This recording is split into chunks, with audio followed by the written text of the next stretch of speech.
Hi, I'm Chuck Quinley. Welcome to Thread, Season 3, Episode 28.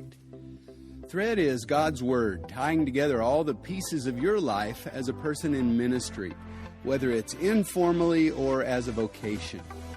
In Season 3, we're moving through 2 Corinthians, and today's thread covers chapter 12, verses 11 through 21. And it's going to be about the mindset you need to have before you enter into a helping profession or a helping lifestyle, so that you can stick with it and do it well. Because Christian ministry is essentially something like parenting. You know, God introduces himself to us in the role of a father, and he tells us to relate to him that way. So it makes sense that those who serve the Lord to help him in his ministry to the world would be somehow involved in the fundamental aspects of parenting. Sherry and I actually wrote a book recently, which is available on Amazon, called Simple Parenting. And it's about the lessons we've learned from parenting 6 kids. And we wrote it actually for our kids so that they have a codified doctrine of parenting from us, so they know how we raised them. They had an experience of it, but they might not have really, because they weren't parents themselves. You know, we want them to get the point of why we did what we did. And we're hearing from other people that the book's helpful to them, and I think it'll be helpful to you. But even before we get into anything in the book about, you know, how to or why this or our whole logic of parenting, we start with an entire chapter just about the first principle that you've got to get in your mind before you can be a parent. Before you get any ideas about what's the right way to parent, there's a principle that you've got to grab this and come to grips with it. And for us, it was worth a whole chapter. And that principle is parenting is not fair. And by that, we mean parenting is not an equal exchange between two people. It's not that I'm going to give you 10 bags of love and you're going to give me back 10 bags of love. And I'm going to work 10 hours and you're going to work 10 hours. And I'm going to put, this level of effort and you're going to put exactly that much level. And I'm going to be devoted to you and you're going to be devoted to me at exactly the same level. And people who think parenting is just like that, they're not going to do very well at it because they got the wrong mindset. They think that parenting is something to give to them. You know, I want kids so I will be happy. I want kids so I will feel fulfilled.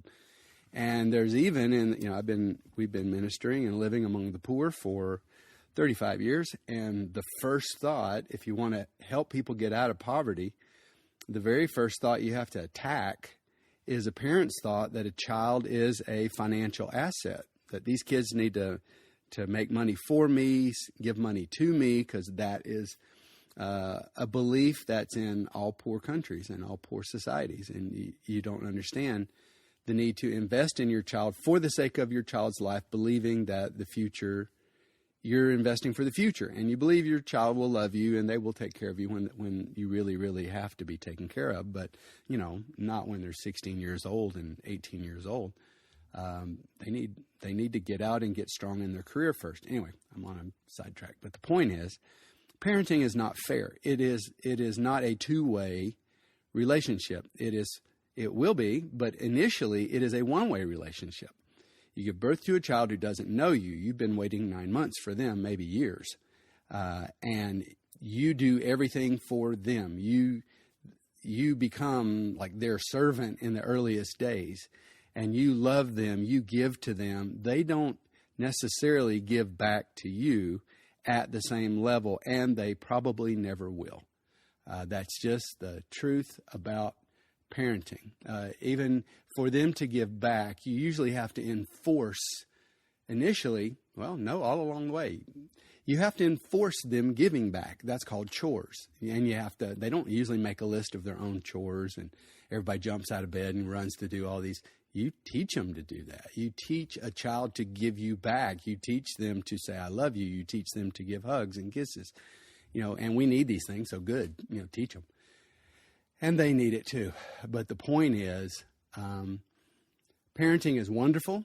It is like it's the most satisfying thing when I'm gone from this world in my last hours. I'm certain one of the 2 or 3 things I'm going to be the happiest about in my life is that I am a parent, and what parenting has been and what our children are, and the hope we have for the future, and the wonderful moments that we continue to have with our kids, because we see our kids a lot and their children too now.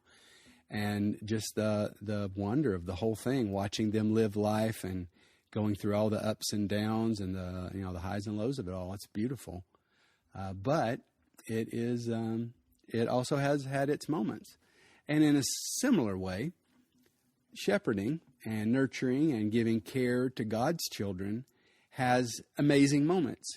It is truly a beautiful way to invest your life energy. You have some moments that are just sublime, and you have some encounters that are profound, and you just sit back after them and just ponder, some poignant, just touching moments where you get to live 100 lives and deal with life and death and heartache and joy and rebirth, and walk with people out of addictions. And, there's the beauty of ministry. And some people give you massive love back. I mean, too much. They give and financially. They give you things, and they honor you, and they speak well to you. I used to have this sister in my first pastorate, and she would, Sister Francis, she went on to be with the Lord. She was kind of older lady, but she was Jamaican, and she would come into my class, and I'm teaching a class on Sunday morning, and she would walk up to me, and she had her hat on, and the whole church dressed for church, and she would interrupt my class, and she knew she had the authority to do it, and she'd walk over to me, and she'd give me a big kiss, and she'd say, "Pastor, you look so lovely today. You look lovely. You're handsome, man. You're handsome. You're a man of God." And then she'd just speak into me and bless me and encourage me. And then she'd just wheel around and leave. And, big love. Some people give you so much honor and speak well of you. And ministry can be truly rewarding in so many different ways. But generally, you never get full credit in this life for how diligently you serve other people. And there are always some people, there's always somebody that has to give you their opinion on your weaknesses, and someone who speaks unkindly about you to other people. And I guess if the church is a body, then these people are at best the armpit. And so in this lesson, 2 Corinthians, chapter 12, we return to a discussion of these people, because these people are the ones who cause thousands to leave the ministry every year and never look back. When it's alarming, the back door on people serving in ministry and how many of them leave every single year. And it's almost never about anything except conflict with some just jerky people who they just got problems, and it's part of that is probably that those who serve in ministry don't expect this to happen and aren't very good at conflict and knowing what to do with it. But they just get so, you're serving with such a sincere heart, and you just lose heart. And it's even the thing that I see the devil do a lot is when you've got somebody, I think the wives of ministers get attacked a lot, because he'll be, he's on task and he's pushing, and then this side attack will come, and maybe he's got this really sweet, soft-hearted wife, and then somebody will just say the meanest thing to her or about her. And it's like she just gets so crushed by it. So then it pulls her heart out. And now he's double-minded, because he just wants to protect his family and protect his wife. And yet he knows he's got this mission, and that it's working, and that this is just a spiritual attack. And, I'm so grateful when couples do these things together, and they both understand what spiritual war is going to be, and you are going to be attacked, and you're going to have to stick with it. You're going to have to push through it. You've got to learn to deal with parenting is not fair. Ministry is not fair. It's a one way. It's giving. Do you get back? Absolutely. You get back, but you can't count that. You can't go, I'm giving that, I ought to be getting that. That's where you start to break down.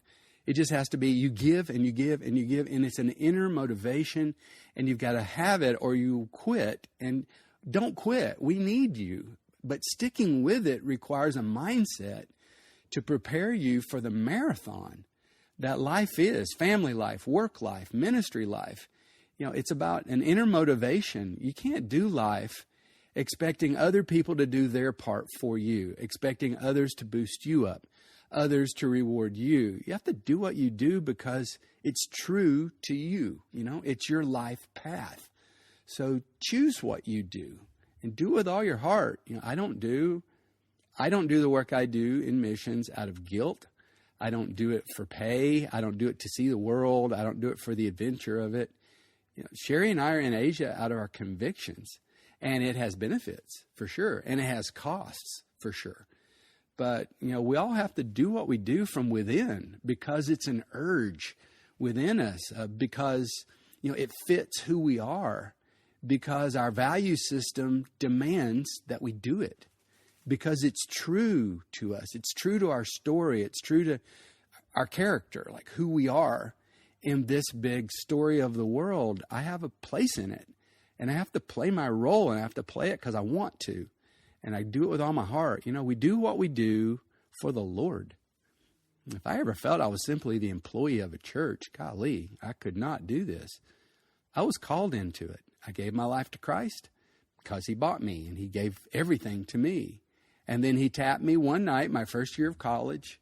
I was in college thinking to become an attorney, and the Lord spoke to me and said, walk away from that, and I want you to serve me in another way. And I knew I'd be taking care of his people for the rest of my life. And it's something he taught me my very first year of, even when I wasn't doing ministry except, among students, trying to find people I could minister to, and trying to be a ministering presence around people. But I learned that it is the way I love the Lord. A lot of people get the idea that, people are a hassle and people are the problem. Ministry, I heard somebody say this, and he really should have gotten out of ministry. Ministry's great. It's just the people who are the problem. I don't know what he was talking about. Well, I kind of do. He likes preaching, and he likes people watching him preach. But ministry is people, and ministry is loving God, because we want to say, oh, yes, I just love the Lord. People are a problem, but I love the Lord. Well, then the Lord is your imaginary friend, because what does the Lord really need from us? We don't have to do anything for him. He doesn't need anything. He is the God who makes all things. People need. And the Lord uses us as his hands and lips and as his wallet and as his table. And we provide food and money and hugs and counsel and encouragement and painting people's houses and helping them get out of debt and all the different things that he has us doing in the lives of people. And that's how you love God. It's like a bounce pass. If you want to get love to God, you can't pass it straight to God. You got to bounce it off a person. And Jesus said, you visit somebody in the hospital, you visit somebody in jail, you visit somebody who's broken and poor, you're visiting me. And, it's a clear understanding from him. That's how you love God. So, we do the ministry to love God. And it's primarily spiritual parenting. And parenting is a lifetime calling, and it usually starts with a sleepless first year, then an exhausting second year chasing a child that doesn't want your authority, and then it steadies out if you do well for that for about a decade, and then you enter teen years and all that drama, and then you're the parents of an adult child, and that's a whole new thing. And it's a complex weaving of days and events and these magic moments, and then those tearful, gut-wrenching conflicts, and often receiving abuse from your own child that you do not deserve. And you just don't know how well you did until they're adults. Because cute little kids with neat hair, standing up in front of the class reciting the Declaration of Independence, that's not an indication that you've mastered parenting. In the end, this is my take on it. In the end, ministry and parenting, all of it, it's all about connection. You have to build a connection between you and the one you're ministering to. And if that's your child, I got to build a connection with my child while they're small, and it's got to be so tight that it will cause this child to follow me and to be open and honest with me, and later to be friends with me, and to listen to me and for me to listen to them as they honestly communicate with me. And that's what a ministry relationship is like. I've got to build a connection. Bonding is the first principle in ministry. And I've got to build this connection between me and the other person that will cause them initially to follow me, to be open and honest with me, to listen to me, later to be my friend. And I will listen to them too along the way because they've got a lot to teach me too. And this kind of connection, it takes time and it takes energy. But if you do it right, it will stand all the tests of life. And that's what this passage is about. Verse 11, Paul says, I am disappointed in you guys. You should be defending me against these jerks, those fake apostles who just want your money and they just want your attention and they're pulling me down and they're hurting me and they're saying mean things about me. And you should be defending me. That's verses 11 through 13. He says, how have I ever hurt you? You know, you look at the life I've lived among you. I've done everything that an apostle should do in their ministry. Verse 14, he says, and I'm coming to visit you again, and you know my motives are pure. I am not going to ask you for money because I don't want your money. I want you, verse 14 says. Children are not duty-bound to lay up store for their parents. It is parents who do this for their children, verse 15. And I will most gladly spend myself and be utterly spent for you. Even, verse 15, he said, even if the more I love you, the less you love me back. You know, that he's just opening his heart. But they've got a relationship that can talk this honest. Paul says, you not being there for me. I've been there for you all these years, and these guys are speaking evil of me. And, you know, that's a good point. We have a responsibility to support good people. And when critics attack them, and especially if in doing that they undermine their function as leaders, we have a responsibility to stand up for our friends and stand up for people that we know are good people and they're doing what they're supposed to be doing. And Paul says, stand up for me. Why do I have to fight these people? You should be doing this for me. And he tells him, verse 15, even though the more I love you, it seems like the less you love me. And he goes on now and he just lays it all out. He defends the pattern of his life among them. He says, how have I ever hurt you? Verse 17, have I ever taken advantage of you? Have I ever used you just to make money out of you? You know, I think things like, not to attack multi-level marketing as a kind of business, but yes, to attack it viciously when it tries to move inside a church and use a church as make Christians into merchandise. And even worse, those who are in spiritual positions of ministry, using the people as their downlines, it's not right. It's a conflict of interest. And Paul says, you can't do stuff like that. He said, I haven't done anything like that. I never used you for money. He said, point it out if I ever did it. Verse 17, have I ever taken advantage of you one time? Have I ever just used my relationship with you to make money for myself? And he knows the answer is no. And then, and I love that he does this, into verse 17 and into verse 18, Paul says, and not just me, my guys, the people in my team who have served with me in serving you, Titus and the others, have any of them ever abused you from the role of leadership that God gave us among you? And he knows it. He knows the answer. He knows his guys. And it brings you down to verse 20 and 21. And this passage kind of ends in a somber tone. Paul says, verse 20 and 21, I'm really dreading my next my next visit to you because I'm coming. You know, remember this letter came about because he didn't show up at a meeting because he thought it was just going to be too much. He had already been to one and it turned so ugly. And then they rescheduled like a second meeting and he just didn't go. And so now he says, I'm coming to this one. This is the third visit. I am coming to deal with this thing, but I'm a good dad and I am not going to let this just slide. I'm not just going to come there and talk nice because there's stuff among you. There's people among you who are poisoning this circle. Our family is getting messed up because these people are in it and they don't have any, they don't have any business. It's like outsiders moving into your house and they're just there to, like introduce your son to pornography and try to hurt your children. And you get them out. You stop being nice. It's family. You got to draw the circle. And Paul says, I'm the gatekeeper.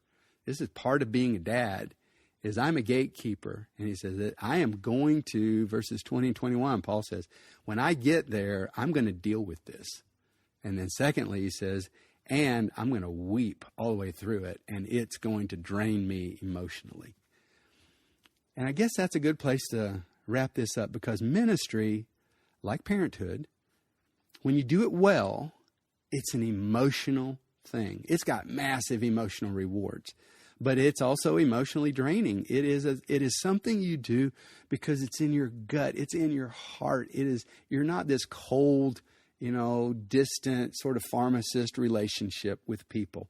You get your lives tangled up together, and that's both the reward for doing it, and it's also where the pain comes to you. But you can't have the one without the other. It's like wanting to love people and not possibly being hurt by them.